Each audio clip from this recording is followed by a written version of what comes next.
Yada Kuka of the Kiksadi clan, Point House, is a culture bearer, activist, teacher, and mother. She serves as leader of multiple Tlingit dance groups and a member of the Sitka School Board, and is frequently asked to speak as an interpreter of Tlingit culture to groups ranging from law enforcement to audiences at celebrations like this one. She is a proud alma mater of Sheldon Jackson College and Mount Edgecombe High School. Please help me welcome Dion Brady Howard.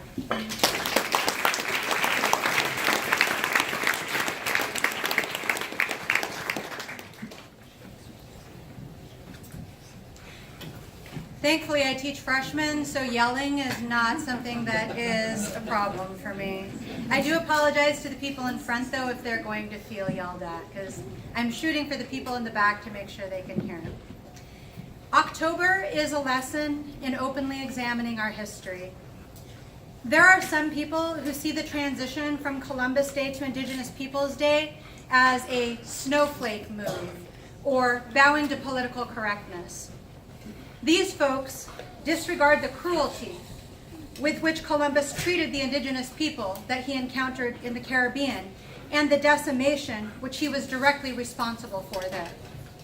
These folks also disregard the period of cruelty which his advent then ushered in for the native people of the Americas.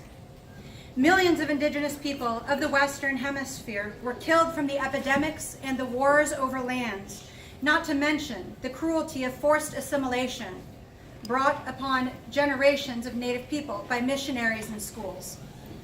These same folks would tell us that all of that is in the past and that we need to just get over it. But the problem is we know from recent studies regarding trauma that a people cannot simply get over trauma of this magnitude.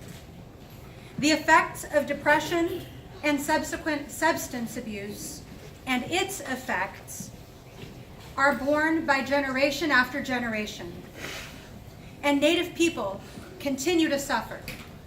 And now there is evidence to suggest that the effects of trauma are carried in DNA. We now live in a time in which our languages, our traditional foods, our songs, and our traditions are at risk of becoming extinct. Looking at our own local region, there are approximately 10,000 Tlingit people still remaining, according to the Alaska Native Language Center.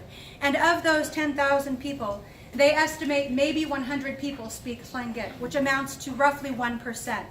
And of those, only around 20 can speak fluently as native speakers of our language, amounting to 0.2%. This is the day that we live in, and the decline of native languages is not unusual in our state and our nation. And it sounds bleak, but it is our history, which is rife with stories of missionaries and schools doing everything in their power to eradicate the languages which they saw as inferior, and also the cultures that they saw as savage and even evil.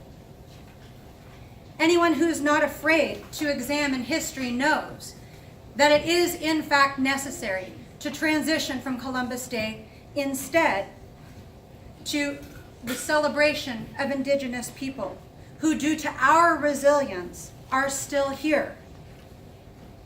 We are still here. October is a lesson in examining our history. When we look at Alaska Day, everyone does not have to agree that we should give up celebrating it. However, I've always explained that I personally don't celebrate it because I wouldn't celebrate the anniversary of the day my house was robbed or my identity was stolen.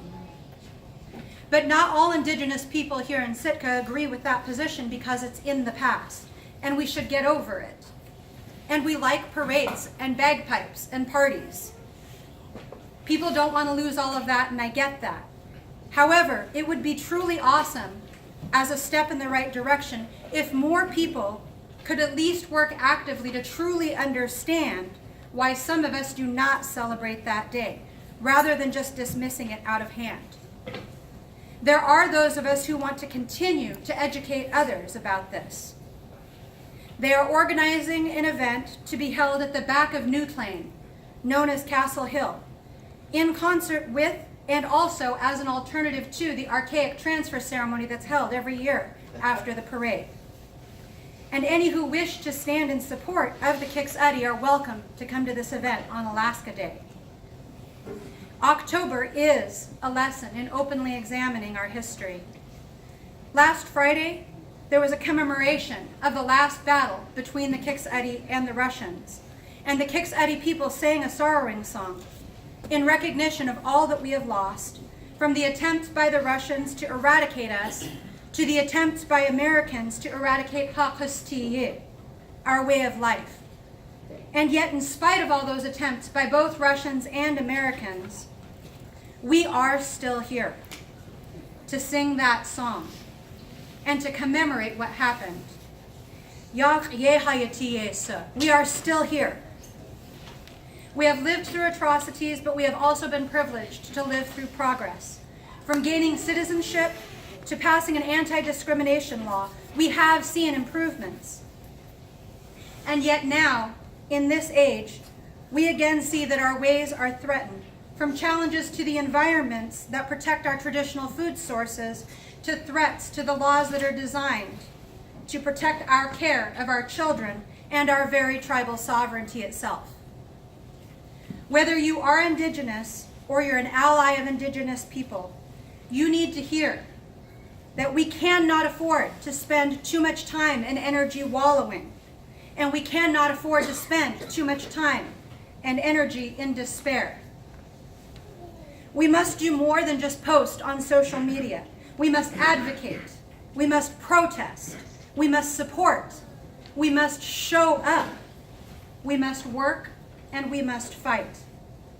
Because Yak Yeha Yati Yesu, we are still here. I leave you today with the words of Kingeistik, David Katzik. Adesh Latsiniya, Ye Owe Da Yaka, Ye Duayakwan Kuste Sladzinuch. Tlashke Gedaslit. He says, the way to strength. This is how it is said about it. Have strength and courage.